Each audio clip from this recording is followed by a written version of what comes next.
all over. No, they just have to pick up where we left off. Sorry, we wasn't miming or anything like that, lip syncing or any of those things like that. Listen, we have we say we have a lot on our plate, but it's not more than we can have. It's just that when we're in a transition. I kept saying this is a very cave experience. It's a real one. It's a real jack-up. Yeah, it really. Yeah, you can be in a jacked up. This is not one of those what they call how you go to Arbuckles and stuff like that. This is not one of those trips that you intentionally take to a degree. Because we did do it intentionally, but this is not one of those where hey, my mind is prepared to go do this. We ended up here. And so I think I digress. I want to go back and say that okay, we ended up here. It's not like we planned to be here. We just recognize, which the lesson's going to deal with that. Yeah. We just recognize that this is where we are. Yeah. We're in a cave. I think this is the reason why we can relate so much to David's situation because he was running for his life. And really, literally, we've been running for our lives to a degree. Spiritually. Yeah. Naturally, financially. Yeah. Physically. Yes. All of these. In a good way. Yeah. Geographically. No. Well, I guess you can say location. In a good way. But Yeah. when it's first shifting, sometimes the first shift, you don't know what's going on. Yes. Yes. Put you in a confusion mode. And when David ran to the cave, he wasn't playing. He was running in fear. Yeah. So Yeah. it was like, Yeah, he got there. It was dark. So, he was kind of feeling his way. And listen, we are transparent. We're 100% transparent. And David was feeling his way. And we've been feeling our way, I want to say, for the last several months. Even though we've been still doing ministry and we've been focused on what it is that God has been, telling us about, talking to us about. We've been dealing with the agents of change. That's been a real good series, 52 weeks. This is our thing coming up into the 19th week, which is next Sunday. And then, all of everything else, and then this study, this is something that we've been digesting and eating on for a few months now. actually, think about a couple of years.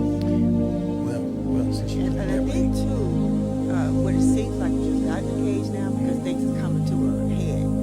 yeah, It's like the last 2 years of a transition. yeah, The Bible talks about occupy till he comes. yeah. A lot of times when you just don't know which way to go, You do. you pray and do something. You do something. Yes. Something's better than nothing. Yes. And you kind of figure it out. You hear God's voice, you don't hear God's voice. Yeah. Kind of in between decisions Yes. and things like that. And people think you're confused. Yep. Yes. Sometimes you think yourself. Yes. Oh, But yes. you're not in a bad place. Yes. When David was walking, running in fear, he felt like, God, Jesus, what's going on? Yes. What's happening? Why am I in this situation? Yes. I done killed a lion, I done killed a bear. Oh my God. I done did all that. And he even killed Goliath, Yes. So how am I in this situation right here? Yeah. After being anointed, so we kind of getting. Anointing come first. Yeah. Anointing come first. That's when. So we kind of jumping. We kind of. All right. We kind of getting ahead of ourselves a little bit, but Yes. let's do this. So it deals with. I want to read. I like this part. The objective here. Let me put this up so they can hear me. If anyone's watching, let us know if the music is too loud. I can't really tell. We can't hear what you guys hear when it comes to the music. So Just turn it down anyway. just turn it down.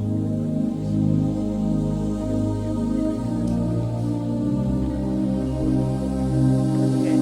First we had no sound at all. Yeah, now we got too much sound. Can you hear me? Yeah, I think that's too loud. There we go. Okay. That's better.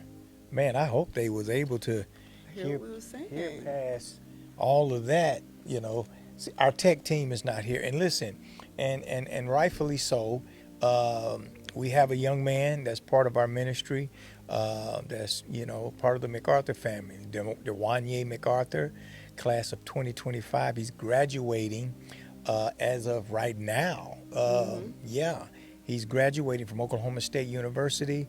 And let me tell you something. He is a very intelligent, athletic young man, and his family's there supporting him, and we're cheering him on right here from the bleachers, and so so our tech team, that's where they are. They are supporting one of ours, and so, amen. So we are doing it. We're doing it all tonight. We're doing it all tonight, which is it's okay. It's okay. Somebody say it's okay. It's okay. It's okay. But I want to give those shouts out to Dewanye, and the MacArthur family. Congratulations and God bless you. Amen. So it talks about the objective. It says by the end of this lesson, okay, by the end of this lesson, participants will understand the spiritual significance of the cave of Adullam. Wow. That's good. Recognize their own cave seasons, yes, seasons, because I don't think that we just have one cave experience. I think they're periodic. It's almost like we're not just filled with the Holy Ghost one time. I think it's an ongoing thing, right? And learn how to emerge stronger, more consecrated, and prepared for their God-given purpose. So this is what this is all about. So let's look into this. And you just let's read 1 Samuel 22:1-2. I'm going to read that real quickly because it's going to set the stage. Somebody say it's going to set the stage. Set the stage. 1 Samuel 22:1-2. And I'm reading from the NLT. It says, so David left Gath and escaped. Keyword, that's keyword. He escaped, okay?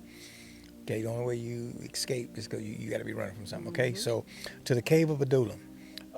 Soon his brothers and all his other relatives joined him there. Then others began coming, men who were in trouble, in debt, who were discontented, until David was the captain of about 400 men. So it talked about some things that was going on with them. They was distressed, they was discontented, and they were in debt. And these ended up being about 400 men that followed David into this cave. So we need to kind of deal with that just a little bit. So a little background. Remember, David was part of Saul's army, right? Yeah. He was a commander. He had went up through the ranks after he killed Goliath. He won the girl. He got the all the bling bling things and and everything that came along with that. But David, being a man of integrity and a man of war, was very successful. Yeah. Okay, he was very successful in everything that he did in the areas of war. And one time when they came back from war, the people were chanting and singing. Saul killed his thousands, but David his 10,000s. And I believe that sparked something in Saul. Never mind, the spirit had already left. The Spirit of the Lord had already left Saul, all because of his disobedience when he offered that sacrifice. And he didn't wait on Samuel, right? So all of these events, these things led up to this place to where he got such a jealous anger toward David, to where he attempted to kill David. And in my reading, it showed he attempted to kill David. It was either 5 or 6 times. Yeah. 5 or 6 times, throwing a javelin at him and all these different things like that, and sending men after him and all of this. So anyway, David ended up doing what anyone would do. He running for his life. Yeah. He ran for his life. And he found himself in this cave. And this cave that we're talking about is the cave of Adullam. Now, what did it say that the cave stood for? What did it I mean? know it's preparation and refuge. Okay. Yeah. I'm trying to think the other the word it says. Yes. A retreat. Okay, it's a retreat. Well, he wasn't on a retreat, but Well, a retreat is refocus, okay. you know, Okay. starting over, trying to Yes. figure out what you're supposed to do. Okay. So Yeah. But he found himself in a place. The cave was a place, of testing, preparation, but it was also a place where it defined his character. they did. It defined his character, and it's funny because Psalms 142, David prays this prayer from this cave. He prays a prayer from this cave. I want to read that, because I love seeing. Psalms 142. Yeah, Psalms 142, is a prayer that he prayed. I usually have this stuff printed out ahead of time, but it's okay. That's my word now. It's okay. Okay, 142. It's okay. Psalms 142. Okay. I cry aloud to the Lord. I lift my voice to the Lord for mercy. I pour out before him my complaints. Before him I tell my trouble. How many verses is it? It just says 142. When my spirit grows faint with me, it is you who watch over my way in the path where I walk. Yes. People have hidden a snare for me. Look and see. There is no one at my right hand, no one in concern for me. Wow. No one is concerned for me. I have no refuge. Wow. No one cares for my life. Wow. I Yes. cry to you, Lord. I say, you are my refuge, my portion in the land of the living. Come on. Listen to my cry, for I am in despair, desperate need. Rescue me from those who persecute me, for they are too strong for me. Let me free from my prison, that I may praise your name. Then the righteous will gather about me because of your goodness to me. That's good. So he prayed from this, and I want to call it a dark place. Caves are dark, so David prayed for a dark place. And it's a good example of what we should do when we find ourselves in these places. Because sometimes, like I said, your intention is not to go into a cave, but you find yourself in a cave, or you find yourself running from, whatever it is, a situation, a circumstance, some type of, fatigue or whatever it is. You find yourself in this place. But one thing that stands out is that David understood what he needed to do. He cried out to the Lord. And sometimes we cry out to Facebook. We cry out to, you know what I'm saying? We put all our stuff on Facebook, and we want to put people on blast and all of that. And, when the only one that can help us, in these times, is the Lord. And so that's what David did. He did what any wise person would do, is, cry out to the Lord. So, he it said David fled too. He fled. And that is, the Bible says, wherever there is when you find yourself in the very presence of evil, it says flee it. It says flee the very presence of evil. And sometimes we remain in that place where when we're supposed to, whatever keeps us there, but we remain in this place that we're supposed to run from. It's okay to run, right? It's okay to run. They used to say a long time ago, a good run is better than a bad stand, right? And David fled. He had enough sense, to flee. And I want to say this: how many of us have enough sense to, be sensitive to when we are in a place where we know that, okay, wait a minute, this is not a time for me to try to be cocky, prideful, or anything like that. I think I need to I think I need to leave. Mm-hmm. You know, I mean, that has, I mean, Yeah. even if you find yourself getting ready to engage and get into an argument, a heated discussion, Mm-hmm. you know, Retreat. you need to retreat. You need to leave, Yeah. because nothing good comes from that place. And David ran, he fled, Yeah, he did. because it was the only place that he could escape Mm-hmm. from Saul. I mean, Mm-hmm. Saul was the king, and he was over. I mean, he had all these Oh, people, yeah. and he could command these men to go and do anything he wanted to. Mm-hmm. And so David fled to the only place to where he could find Mm-hmm. safety, Mm-hmm. from physical harm. Mm-hmm. Saul was trying to physically harm him. This wasn't a spiritual Yeah. thing. I mean, Yeah. this wasn't a demon after him. Well, Saul wasn't. Well, he did have an evil spirit, but Yeah. you get what I'm saying, right? Mm-hmm. And we have to have enough sense to know when we are, in harm's way. Do you not know there are a lot of people, and this is a lesson, because I had to, when I first got saved, you get saved, and when you lived a certain lifestyle and all of that, you have this certain way that you carry yourself, and you're not going to take anything from anybody, and all of that. And I remember one day, it was a situation at this gas station, and I want to go into any details because I want to glorify it, but the Spirit of the Lord had me to look at myself. Mm-hmm. You know what I'm saying? Mm-hmm. Because here it is, the old man. Here I am, I'm saved now. And here it is, the old man trying to rise up, all because of a circumstance. Mm-hmm. And the Lord, He had to tell me. He said, "Look, Yeah. look, Mm-hmm. look at you. Mm-hmm. Not look at them. Yeah. Look at you." And sometimes we think we got to defend my, and I'm not saying, you being weak or anything like that, because meekness is not weakness. It's just strength under control. You don't have anything to prove, I mean, but because of this certain, way that you used to be, Yeah. the enemy will still try to make that old man rise up, but God humbled me very quickly, by showing me myself. And it was it was an ugly self.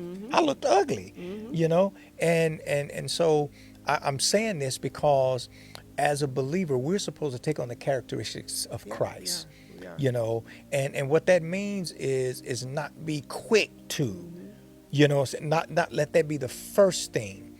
The Bible said the meek shall inherit the earth. Yeah. Yeah. He did. I think I want to be meek, right? Yeah. So, but David found himself in a place to where he understood that, no, this is not a time for me to, try to do anything. I think I need to retreat. I need to retreat, and that's what he did. He found himself in a cave. Found himself in a cave. Wow. So he fled. And then you gather yourself when you know you have a destiny. Someone said I was watching somebody, and they said when you have a destiny, when you get in a situation like David did, running in fear, she said, "Why are you having fear when you know you can't die?" See what I'm saying? That's good. You just got a prophetic word. You're gonna be anointed. That's You're good. gonna do all this. That's but good. then you get to the point you forget what God told you the first time, Yeah. and the devil have you blinded by the in between part. Yes, the in between. Right. Yes. If you know your destiny, you know you cannot die. Yes. You know nobody cannot kill you. But if the devil convince you you will die, Yes. you can forfeit your destiny. Yes. So she said we got to get to the point where we're living in faith. Yeah. Total faith. Yeah. I know I'm looking at my destiny, not where I am now. Yes. I know that this is what God is taking me. Like Dave running to that, going to the cave.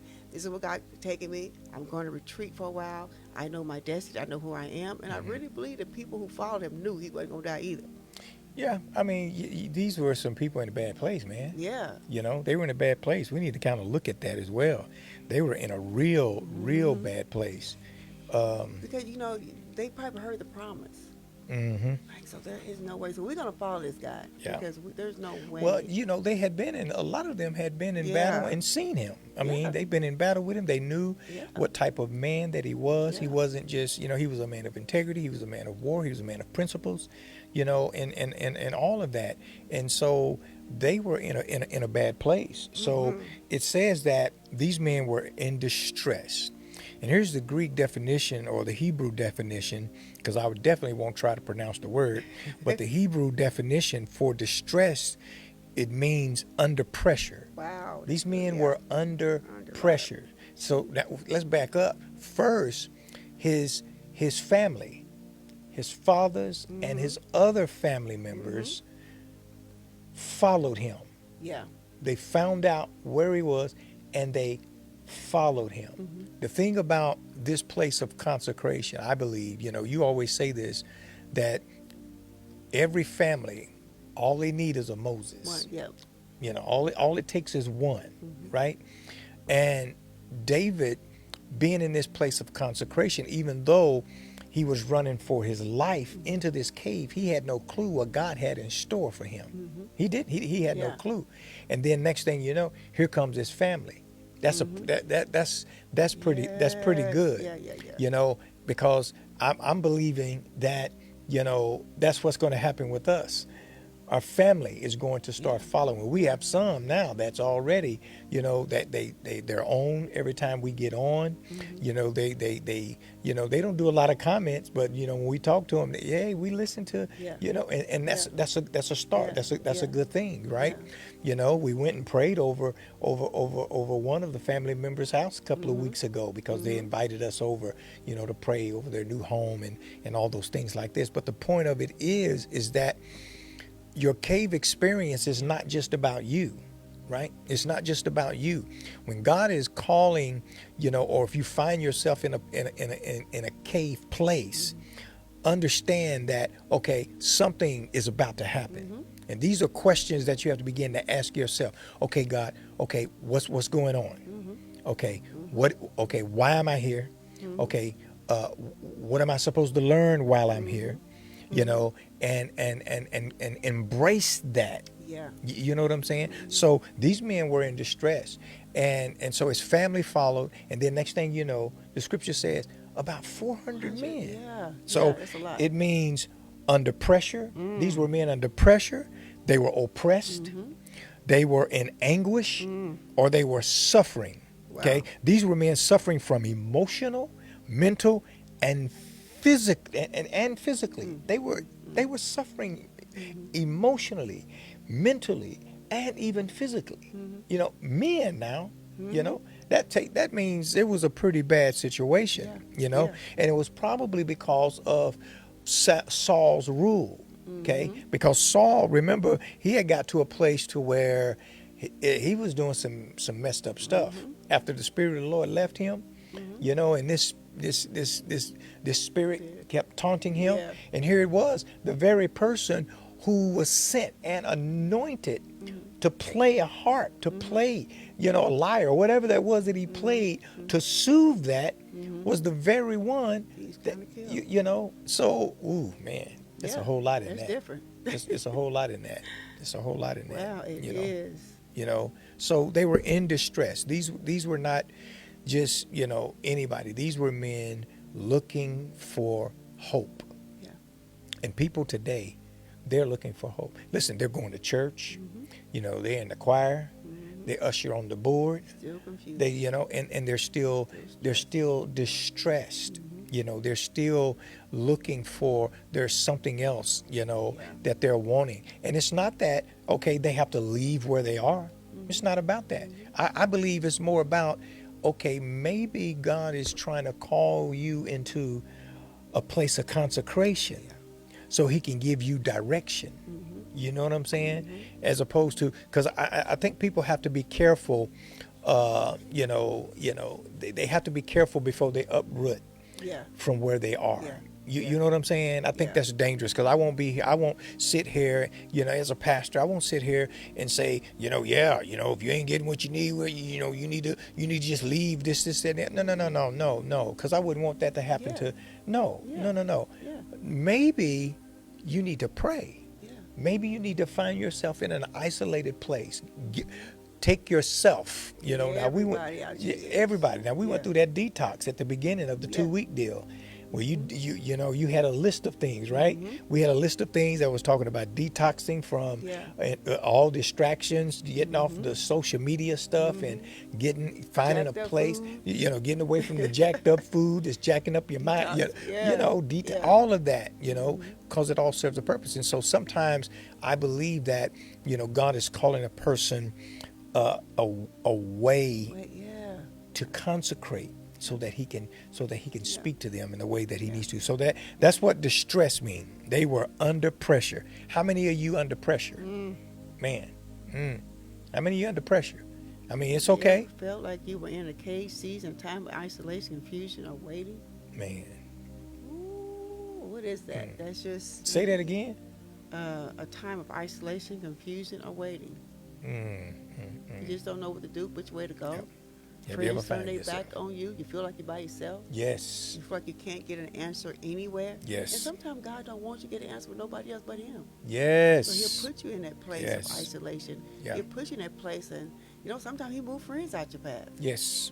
Yes. He wants you to get there where because sometimes we hear the wrong voices in our ears. Yes. Yes. And God wanted you to a place where He can talk to you. Yes. Without no one saying anything, without you having to go and confide in someone. And sometimes people mean well, they just don't know. They just don't know. They just don't know, and this is where you have to take ownership. Yes. Of your own growth and your life and your health, and you got to take ownership of that. Yeah. So they found them, and they were in debt. Check this out. Here's the Hebrew meaning for that. To have a creditor. They were in, that's probably all of us. Yeah, somebody on your back. Yeah. To have a creditor, listen, I understand, we talk about being debt free, right? And you can be debt free, but there are seasons where you're not debt free and you have debt because there are things that you have to have. There are things that you need. I'm not talking about getting in debt because for what you want. Now, if you in that place and you can do that, then so be it. But these people, that's not where they were. Yeah. They were in debt, right? It means to have a creditor. Okay, it means to be under financial bondage or extortion. Man, the blessings of the Lord maketh rich and adds no sorrow to it. Don't pressure you. Don't put yourself under that kind of pressure, because one thing that I know that can hinder your spiritual growth, and close your ears. One thing I have learned about the church put a demand on. If you ain't got his car, you don't have his house, you don't have a certain place, that put you in a place with God, or that shows you have faith. Yeah. I think that people are under pressure to live like the Joneses. Yeah. Under pressure to buy things they can't afford. Yes. Just so they can have that look like God's blessing. Yes. You don't imagine in a project, God's still blessing. Come on. You Yes. don't have to. Just because you got money don't mean you powerful either. No. Don't mean that you at a certain place or certain standard with God. Yes. That is so true. And that's what messes people up. It does. They see somebody with a new house, a new car, they want a copy. They want to, I can do the same thing you're doing. But that's not what God wants us to do. Yeah. No, He doesn't want you under that type of financial debt. And that's what they were. They were under financial bondage. It's the difference between, I think, debt and bondage. Yeah. They were under financial bondage. And it says, or extortion. Check this out. It says, these men may have been overwhelmed by financial burdens, unable to pay taxes because it was messed up during that time, or debts, and thus in danger of losing land, family, or freedom, as debt slavery was a practice at that time. Okay? It was a practice at that time. Debt slavery, meaning if you're in debt, they can come and take your kids. Yeah. They can come and take your wife, Because you really not your sons. Yeah. They can come and take your land, your house. They can do all that. So they were discontented. They were under pressure, and they were under all of this stress of the possibility of losing everything. The people closest to them, So, and then they were discontented, and see, the Bible doesn't just put words in there just to be putting words in there. He wanted us to know the mindset and the emotional and the mental place that these men were. They were in a bad place. They were discontented, which means bitter of soul. Man, they were deeply dissatisfied or resentful. And what they were dissatisfied with, they was dissatisfied with the present regime. They was dissatisfied with what was going on in the kingdom you know, everything that was going on with Saul, and then now next thing you know, here it is, one of their top military leaders Wow. now have fled for his life. Mm-hmm. You know, Mm-hmm. so man, wow, yeah. Wow. You know, if we could paint a picture of Yeah. that today, if we could paint a picture of that today, it would be, I believe, a man, a woman, or a woman of God, you know, exhausted to the point of serving. Mm-hmm. You see, Mm-hmm. exhausted to the point of serving. I'm talking about, I mean, they're there when the doors is open. Yeah. There when the doors is closed. And I'm not talking about the head pastor. I'm talking about, you know, a leader in that in a place. When the door is open, they're there. When the door, you know, the door is closed, they're there. When anything has to be done, they're there. They're there, and they're burning themselves out to the point they find out later that it wasn't appreciated. Yeah. Yeah. Now, I've been in a place Yeah. like that before. Yeah. You know, Yeah. I can talk from experience and from a place of empathy, you know, doing all that you know to do from your heart, Yeah. not Yeah. looking for some type of pat on the back, Yeah. not looking for Yeah. nothing in return, just a servant at Yeah. heart, Yeah. you know, Yeah. to then find out that, you know, they thought this, they thought that, they said this, they said that, and then it you know, so I can imagine, you know, Yeah. that will cause anyone to flee, because I fled. So into a cave, Yeah. you know, well, I ain't gonna say where I was, but anyway, but this is a real place, and listen, it's easy for anybody to find themselves in Yeah. the same place that they There. Yeah. yeah, in a place of despair, in a place that seemed hopeless. But David, guess what he did? He cried out to the Lord. You know, he cried out to the Lord. But listen, we are listen, we're inviting you to go with us on this journey. Now, you know, if you want to participate, you know, now we are on a 40-day Yeah. fast and consecration, right? Okay. And listen, we've already First 3 days was absolute. we did just absolute water. first 3 days, yes. Now we're on just 2 smoothies a day. 2 smoothies. We This on is our the second smoothie. Tomorrow we get to eat a salad. So it's like 3 or Thank 4 you. days.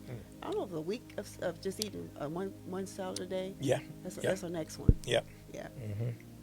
So, listen, we're not trying to obligate anyone, but we are trying to, you know, share this opportunity, because, you know, for us it's an opportunity, not an obligation, because we're looking to get something, you know, and we're also looking to get it so we can give it. You know, that's what we're doing with this. One of the things that I wrote, you know, been journaling. I do a lot of, you know, writing down. And one of the things that I wrote, I think this was a couple of weeks ago, was the cave experience is designed to bring you into a divine disruption by God for clarity of purpose. Yeah. A divine disruption by God for clarity of purpose. Yeah. See, sometimes we're not clear in what God is leading and calling us to do because we have too many distractions. Like you were saying earlier, there are too many voices. To me, yeah. You know, and God is trying to get us away. Now, I'm an early morning person. You know, you can be an early morning person, a late night person. It doesn't matter. God looks forward to spending that intimate time with his people. Does. He looks forward Yes, he to, does. because do you not know God has a lot to say? Yes, he does. He has a lot to say. Yes, he and, does. and I mean, listen, rightfully so. He's the wisdom of wisdoms, you know, and so he looks forward, like he did with Adam in the garden. He looked forward with He coming does. and communing. He does. You know, with Adam. And this is what this cave experience is about. It's about a place where you get to steal away from, to commune with God, and to listen to what he has to say. Yeah. Because in the mornings, you know, here, I don't do a whole lot of talking. You know, I don't do a lot of talking. Yeah. You know, I do a lot of meditating, you know, and listening. Yeah. You know, Yeah. and it's been it's been phenomenal. It's been phenomenal. You know, So David was anointed. He was anointed as king, but he didn't know what he had to go through. no, mm-mm, When God no. is getting ready to raise you up or take you somewhere, sometimes the devil gets wind of it too. Oh yes, And sometimes, if you notice, when Jesus did 40 days, he he was got tempted. tempted by Mm-hmm. the devil. Mm-hmm. And then it shows that Elijah with Mm-hmm. 40 days. Yes, And who's yes. the other person? Moses. Moses, 40 Mm-hmm. days. He did it twice. Yep. So that's a place of probation, for preparation, trying Yes. to, get to see, before I do ministry, I need to make sure that everything's lined up. I Wow. think a lot of us move too fast into ministry because ministry sounds glamorous. Man. Wow. I've Yes. known people who know the Bible like crazy, but Mm-hmm. their lifestyle don't match up with what they Yes. the word that they say they know. Yes. And Yes. I think we move too fast. I don't know. I don't know if the leaders we put our own self in place, or the leaders are pushing people too fast. Yeah. I don't know. But if Jesus Christ himself had to wait, Before ministry. Moses, Elijah, Mm-hmm. they had to wait. Yes. I mean, we mean by waiting is going to that cave experience, going Yes. and making sure you're isolated where you can hear God clear. Yes. God tell you to do something, then you need to know, okay, give me step 1, 2, what I'm Yes. supposed to do. Yes. But I think we hear a certain word and we copy what other people with that same word is doing. Mhm. If God tell you to pastor, we're copying that what we think a pastor should be. Yes. Yes. So, Listen, it is, you mentioned probation, mhm, even the jobs, mhm, have probationary period. I mhm, think it's 3 months, 90 days, Mhm. something like that, mhm. to determine Yeah. whether or not you are a good fit, Yeah. and I do believe, that sometimes your gift can open a door, Yeah, it can. and It can. it could be dangerous for you, because you don't get a chance. Your character is not formed, and brought into a place of integrity to handle the weight of the Yeah. call that's on your life. And so when you're put in a place too soon, you find yourself having to, apologize, repent, Mhm. and all of that stuff, because you weren't ready. Yeah. You weren't ready, and some of the leaders, that and this is one of them hard subjects to Mhm. talk about, because especially a small church, small churches, they desperate, sometimes you get Yeah, get desperate, people in place and real you quick. want to hurry up and put somebody in place, Mhm. and all of that. We've been there, done that, and we know the results of that. Mhm. And so we had decided that, we're going to wait, we're going to do a year, before we even position anyone, and we had some people come, and when they found that out, they didn't, they left. They didn't want to be Yeah. a part of that, Yeah. because that wasn't, waiting a year, but we found out that, just like jobs, your true colors are going to come out, within that 90 days. And what I mean by that, it's going to come out whether or not you're a person of timeliness, you're a Mhm. person of productivity, And that's a a hard person one. of Being on integrity. time, Oh that's a yeah. big one. Oh yeah. Oh That's yes. a hard one for a lot of people. Yes. Yes. And so those probationary periods are vital, to your growth, So yeah, 40 days, that's, man, that's But the thing about it is, David was in that cage, what, 90 days? he was in, no, 9 months. 9 months. I keep saying Yeah. 90 days. I don't know. I know 9 it's months. 9 months. 9 That's months. a time of birthing. Yes. 9 know? months. Yeah, that's a long time. 9 months. Yeah. And what he did in that cave was a phenomenal thing. It was a phenomenal thing. What else you got over there about that? Oh, the cave become a place of physical refuge, but also a spiritual preparation. Come on. Yes. Yes. He had no Yes. distractions. He had no hindrance. Yeah. He had nothing in his way. Yeah. But at the same time, it's really funny about it. They said while he was in distress, while he was in despair, he had to help the other people. Yes. So sometimes while you in despair and while you going through, you're more anointed than you think you are, because you're going through it, walking people with you through it. God's strength is made perfect in our Yes. weakness. Yeah. And they Yes. saw him as a leader, Yes. because they saw him that you're going through something, I know your situation is probably worse than ours, Mm-hmm. but you're still preaching to us. You're still walking us through. You still do what you're supposed Yes. to do, in spite Yes. of your desperation. Yes. Yes. Is sometimes as leaders, you really don't have time to grieve. Oh, You don't have man. time to think. You don't have time to, really understand what you're going through. Mm-hmm. And Yes. sometimes that's a bad thing. Yes. Depends on the situation. Yeah, sometimes it is. Sometimes it is. Yes. What did James say? James 1, 2, and 4. It's trials produce endurance and growth. It says, let patience have its perfect work. Wow. That we may be complete and entire. Yes. Yeah. Yeah. And so that's to the full. It has it produces endurance. Because we were talking earlier, and I said it's amazing how people that are athletics, okay, Mm-hmm. people that are in sports, Mm-hmm. that are real serious about Yeah. really getting to a certain place. Mm-hmm. They understand that it takes discipline. Mm-hmm. They understand that it takes patience. Mm-hmm. They understand that it takes consistency. They understand that it takes a collection of things. Yeah. Okay, to perform at a level that the average never get to. And so the same is true when it comes to the things in the kingdom. We have to understand that it takes patience. It takes practice. It takes consistency. Okay, and it takes time, right? Okay, to develop. And that's the thing a lot of people don't want. They don't want the time. No. You got to put the time in. You have to put the work in. Yeah. You just can't go from boom boom. You've got to put that work in.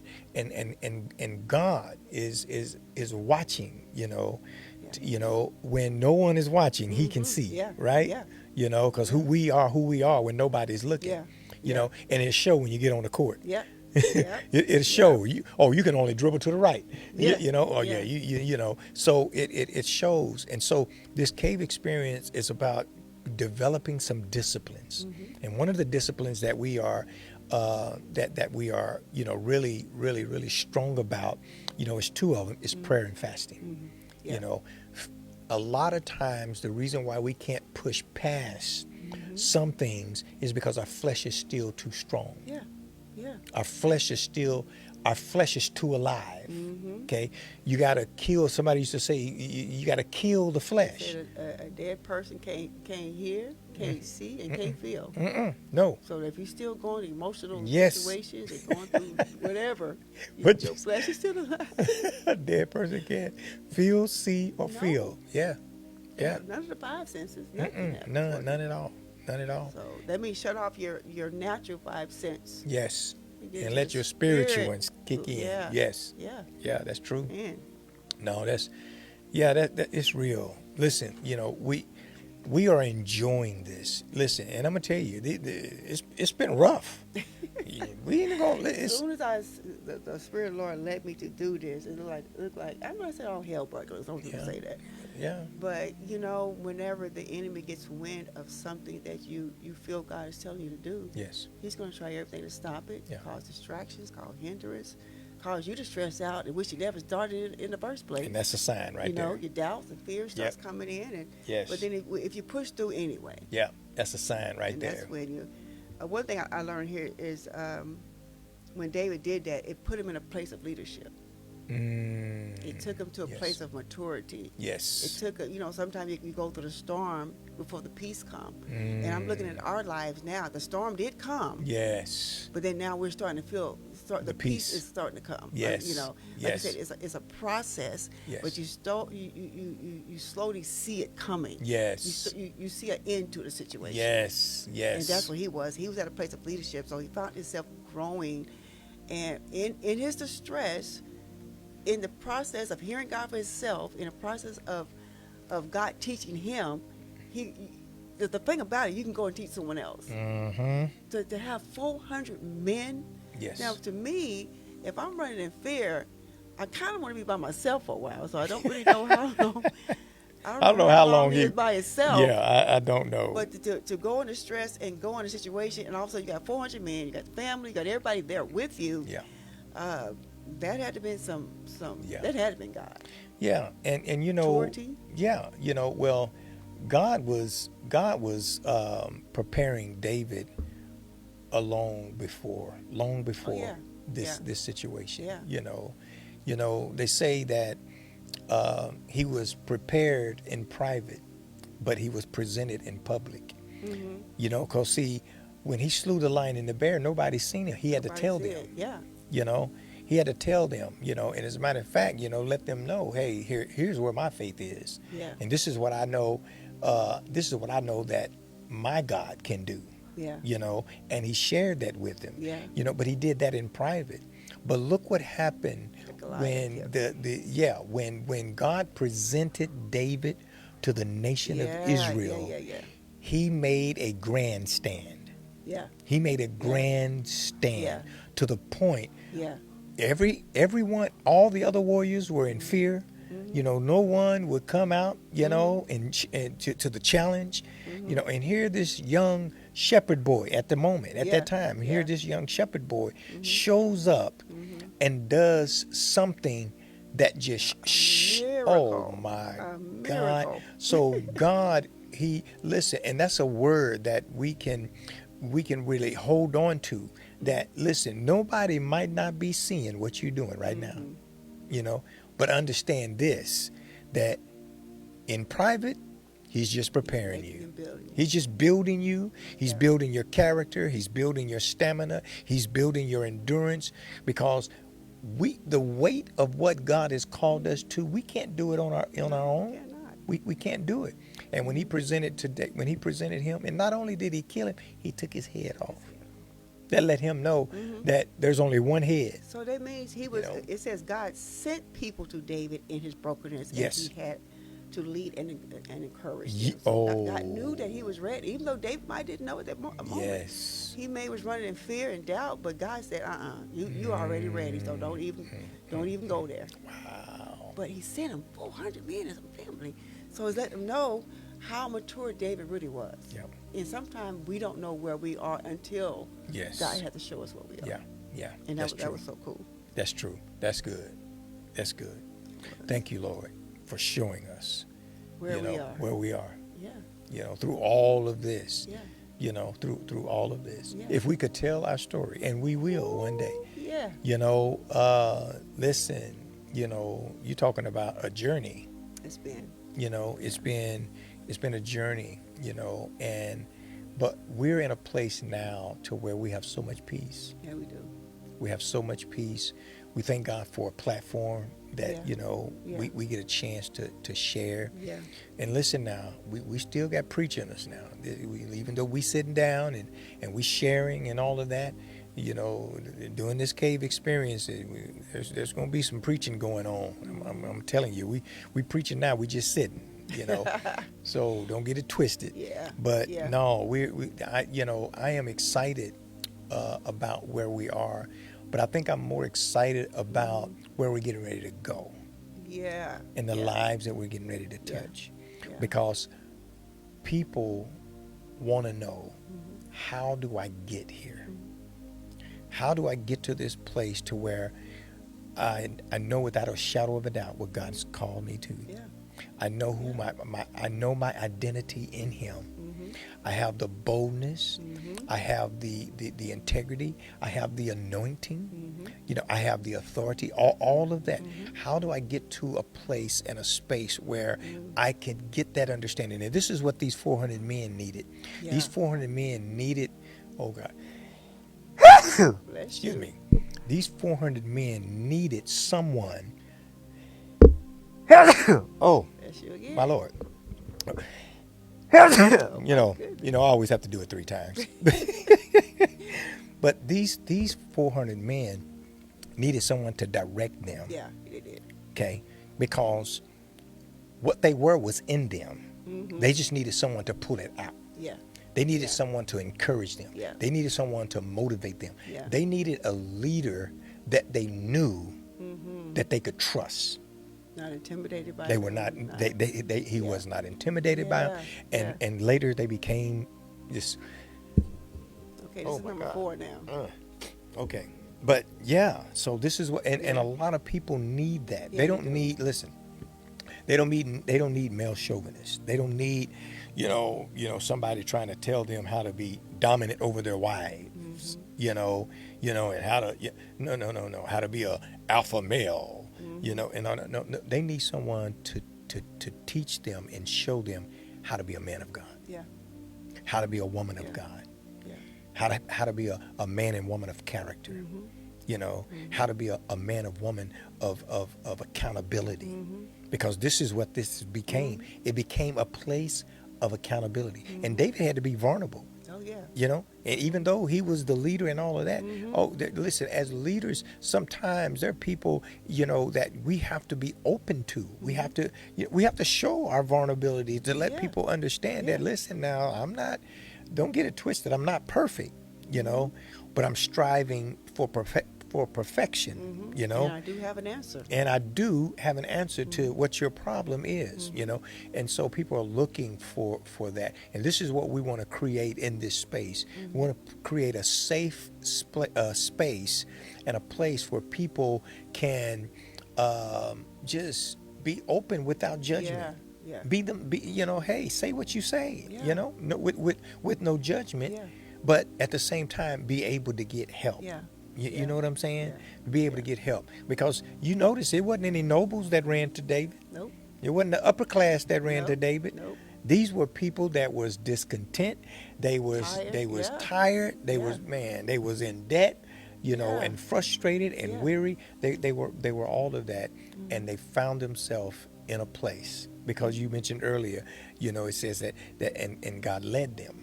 It had to be supernatural for him to run in a cage that would hold 400 men in a family. See, we supposed to have a shirt made. 400 men and their families. Yeah. Yes. How? It was a big So cage. his capacity. Yes. Would it a J. Bass person broaden my territory? His capacity had to be broadened. Yes. To run in this place where you think you're going to go by yourself in this big old huge cage. Yes. So he ran in the right direction. Yes. So that means his footsteps were ordered. Yes. So I'm running in this cave that's going to hold. I'm kind of picturing that. It's going to hold 400 people or more. That's supernatural. He had to be passionate. Had to be. He had to have compassion for them, and not just, because sometimes I think as leaders we can sometimes be too stern. Yeah. Because sometimes everybody don't get it at the same time. Yeah. And I had to work on that. Everybody don't get it at the same time. We have to be compassionate. We have to be, patient and humble. And another thing that this did for him too is it humbled him. It did. It was a humbling, it was a humbling moment, and I think sometimes we need some humbling, to let us know that listen, calm down, calm down. It's going to be okay. You don't have to do all of that, but David felt the rejected. Yes. Oh yes. This was Saul. He was one of his favorite people that he was around. It was David's king. Yes. And I know that there had been a serious rejection. Yes. He was his armor bearer. Yeah. Yes. Yeah. Yes. It said he feeling alone, rejected, or he said isolated in a trial. You feel lonely, rejected, and sometimes you just don't know what to do or where to go.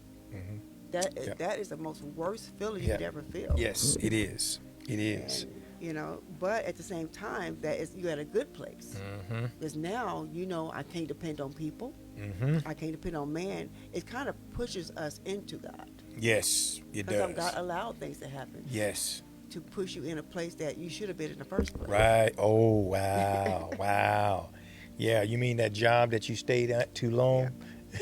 Yeah. that God was trying to get you to leave 2 years ago? Yeah. Because he had a greater place for you. Some people got allowed them to be fired. And so next they thing you know, they had a layoff and you was on the list. Yeah. Yeah. Definitely. Ain't nothing but the devil. Yep. No, some things that, That wasn't the devil. That was and God. And then once that you start your business and you realize, oh no, that worked out for my good. Yes. Because if I would stayed on that job, I would not have this business or this company.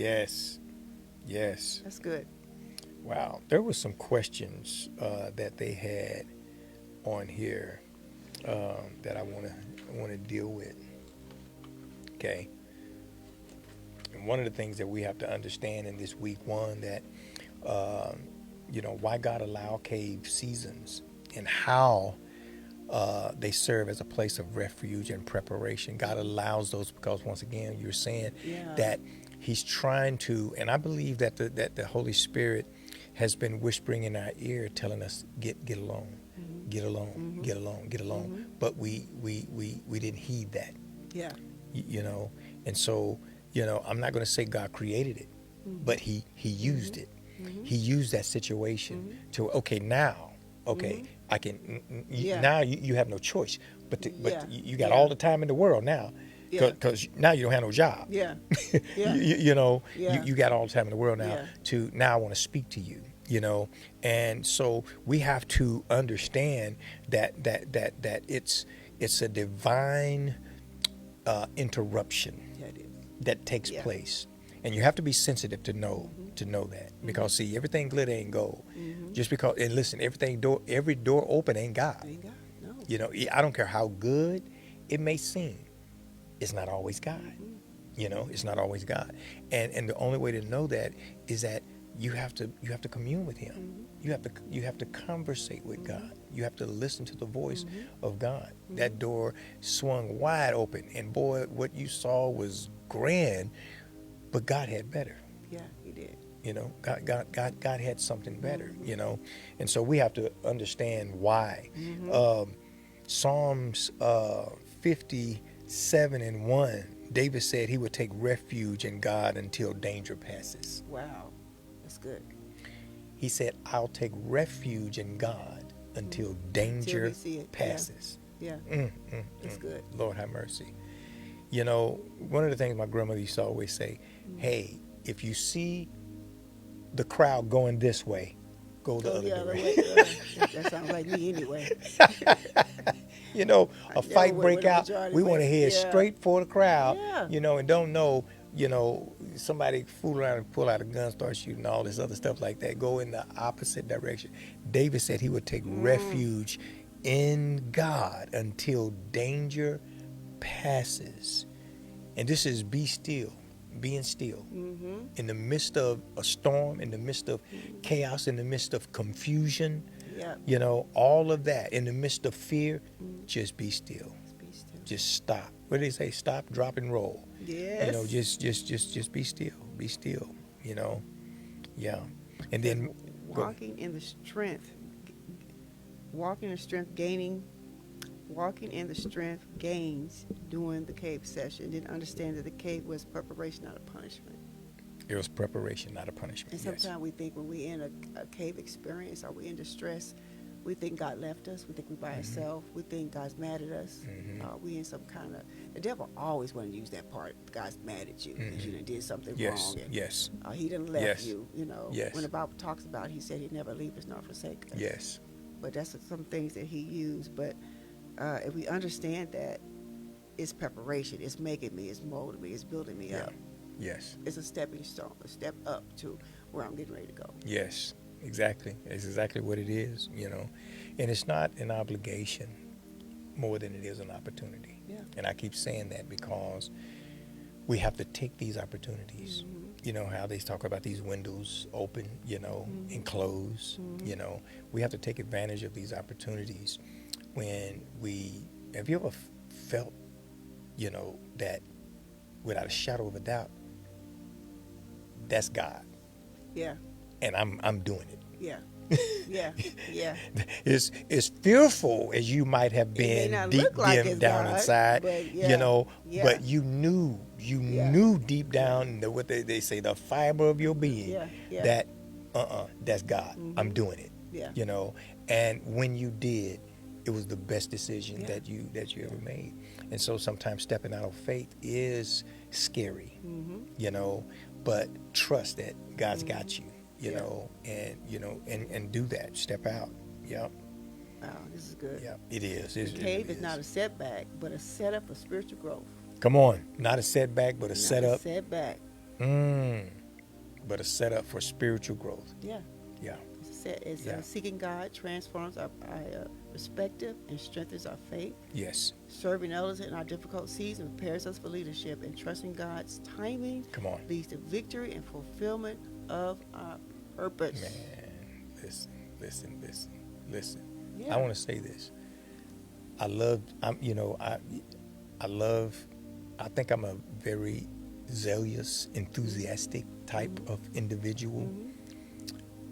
But I realize that having that without knowledge is nothing. Yeah. Yeah.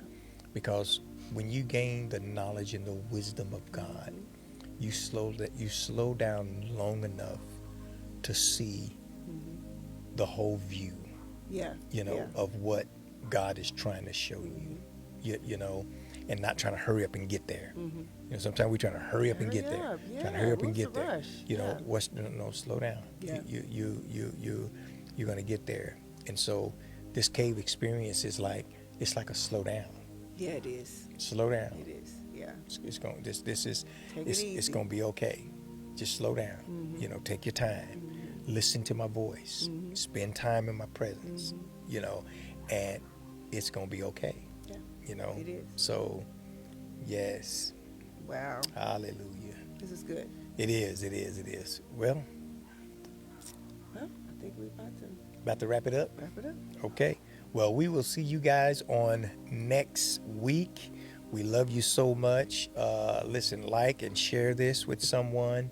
We're going to dive a little deeper on next week concerning, the place of consecration and transformation. Yes. Listen, ask yourself a question. Do I want to be transformed into the image of God? And if that answer is yes, then meet us here on next Friday. Okay? All right. God bless you. We love you. We'll see you later.